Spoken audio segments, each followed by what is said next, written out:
नमस्कार, capital TV देख रहे हैं आप। मैं हूं आपके साथ पूजा।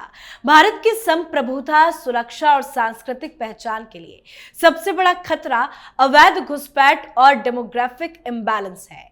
अमित शाह ने कई बार कहा है, भारत घुसपैठियों के लिए धर्मशाला नहीं है। गृह मंत्री अमित शाह के नेतृत्व में केंद्र सरकार लगातार बांग्लादेशी घुसपैठियों और रोहिंग्या शरणार्थियों को लेकर सख्त कदम उठा रही है। वामपंथी और तुष्टीकरण की राजनीति के कारण इन घुसपैठियों को लगातार संरक्षण मिलता रहा।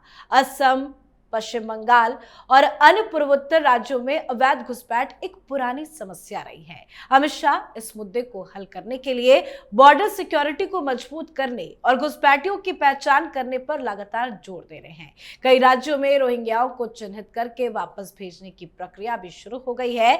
सीए लाकर सरकार ने यह भी साफ कर दिया कि घुसपैठियों के लिए कोई जगह नहीं है।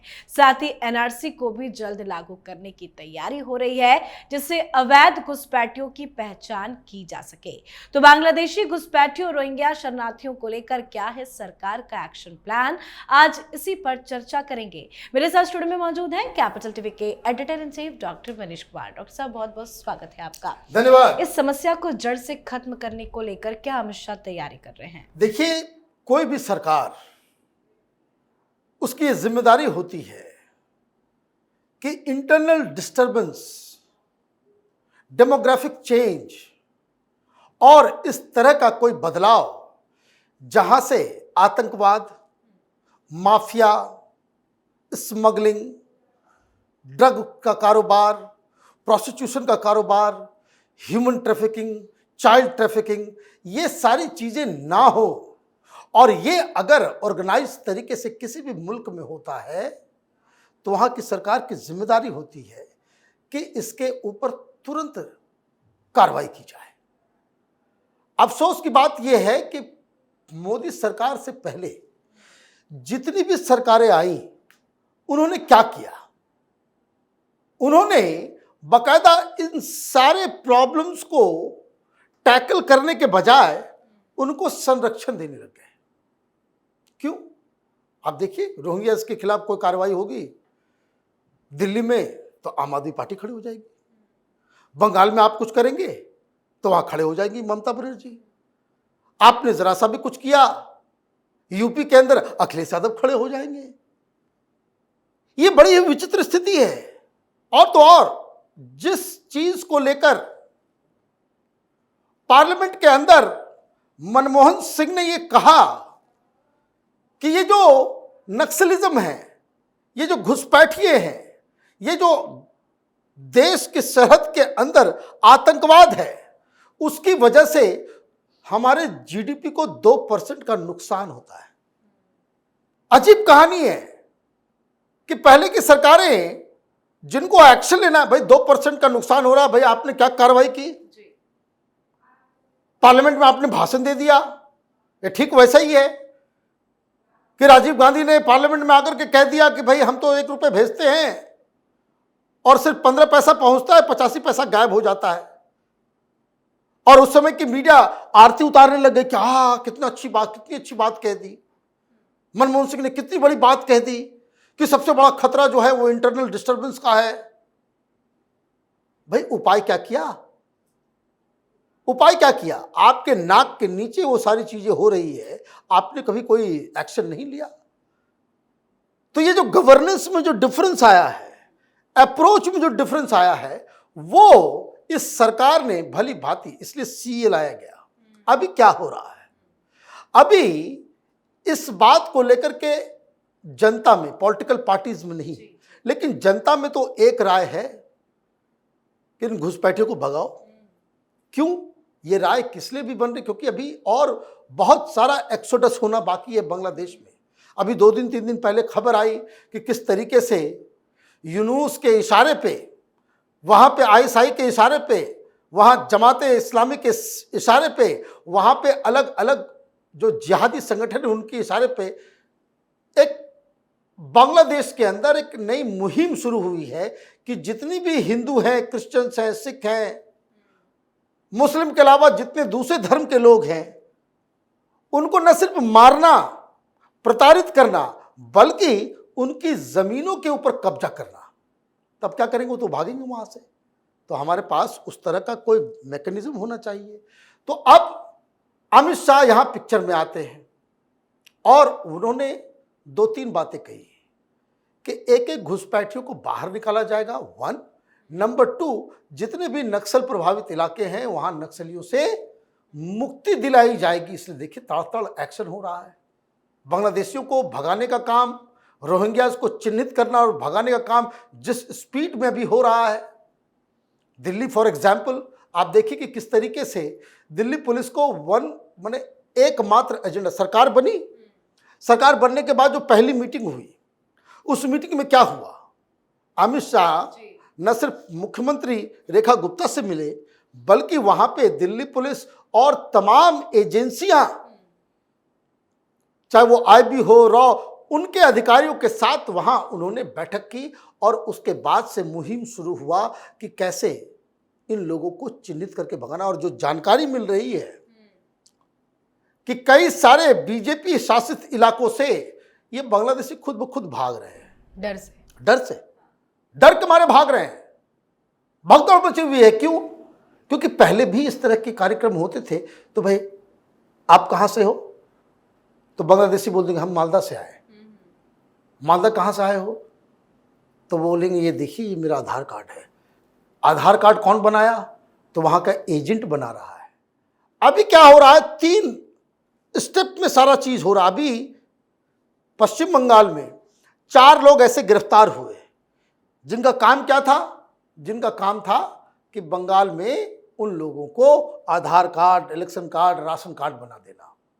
आपने वहां बना दिया और वो एक बार आधार कार्ड बन गया, एक बार आपने जो है वहां पे इलेक्शन कार्ड बनवा लिया, राशन कार्ड बनवा लिया, उसके बाद तो आप क्या हो गए, लीगली आप इंडियंस हो गए। तो आप कहीं भी फिर उड़ के चले जाते हो, दिल्ली आ जाते हो, नोएडा आ जाते हो, बॉम्बे चले जाते हो, आप जो है चले जाते हो कर्नाटक, और देश में हर जगह ये लोग खुला घूम रहे हैं। अब इसके ऊपर कार्रवाई का जो नया सिस्टम निकला है कि ठीक है आधार कार्ड दिखाए हो, लाओ अपना फोन नंबर दिखाओ। अब आधार से फोन नंबर भी लिंक्ड है।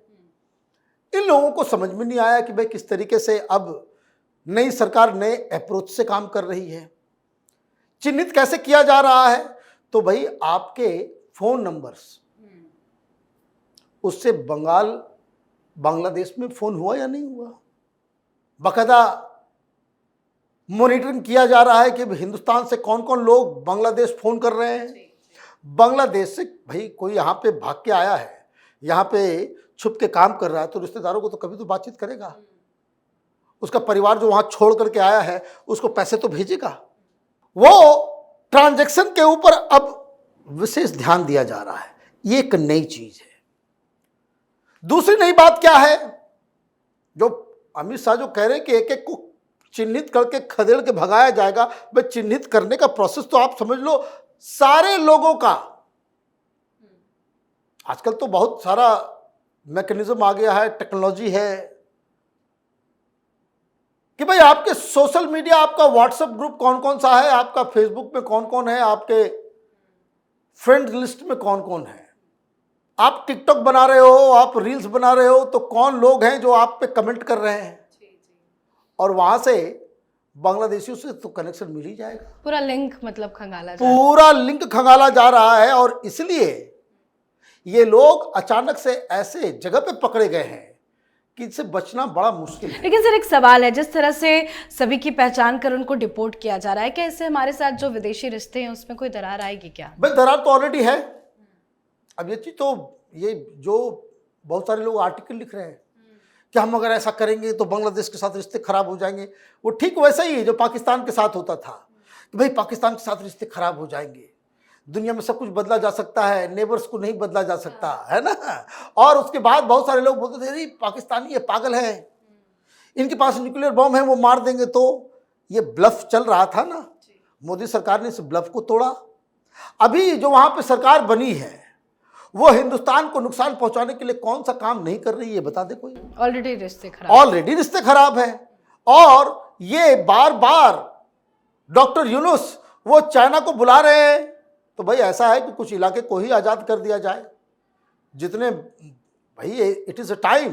मैं तो देख रहा था नॉर्थ ईस्ट के मुख्यमंत्री, उनका बयान ANI पे, वो कह रहे हैं कि भाई इट इज़ नाउ टाइम कि पाकिस्तान को हमने 2 टुकड़े में किया, बांग्लादेश को 2 टुकड़े में करने का समय आ गया। एक बांग्लादेश मुसलमानों के लिए और बाकी बांग्लादेश जो है वो हिस्सा जो अलग करके बनाया जाए, जिसमें फिर बाकी हिंदू, क्रिश्चियन, सिख, ईसाई जितने बाकी दूसरे धर्मावलंबी हैं उनके लिए एक सेपरेट लैंड बनाया जाए। तो ये भी पॉसिबिलिटी है। तो अभी जिस तरह के रिश्ते हैं उसमें तो फिर बांग्लादेशियों को उनको एक्सेप्ट करना पड़ेगा। दोस्ती होती है तो आप खदेड़ करके नहीं भगा सकते, लेकिन जब दुश्मनी हो जाएगी तब तो चुन चुन के आपको जो है अपने नागरिकों को वापस लेना पड़े। कोई धर्मशाला तो है नहीं। और ये बार बार ये गृह मंत्री की तरफ से कहा जा रहा है।